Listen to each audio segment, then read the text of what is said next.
ابراہیم بن سعد نے بیان کیا، ان سے ابن شہاب نے، ان سے ابو سلمہ اور عبد الرحمن اعرج نے، اور ان سے ابو ہریرہ رضی اللہ عنہ نے بیان کیا کہ دو شخصوں نے، جن میں ایک مسلمان تھا اور دوسرا یہودی، ایک دوسرے کو برا بھلا کہا۔ مسلمان نے کہا، اس ذات کی قسم جس نے محمد صلی اللہ علیہ وسلم کو تمام دنیا والوں پر بزرگی دی، اور یہودی نے کہا، اس ذات کی قسم جس نے موسیٰ علیہ السلام کو تمام دنیا والوں پر بزرگی دی۔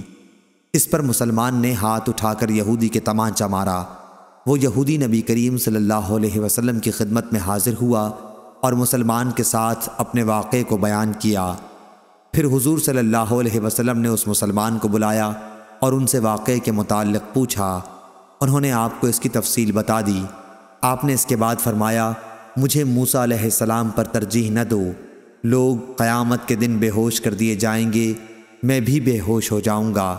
بے ہوشی سے ہوش میں آنے والا سب سے پہلا شخص میں ہوں گا، لیکن موسیٰ علیہ السلام کو عرش الہی کا کنارہ پکڑے ہوئے پاؤں گا۔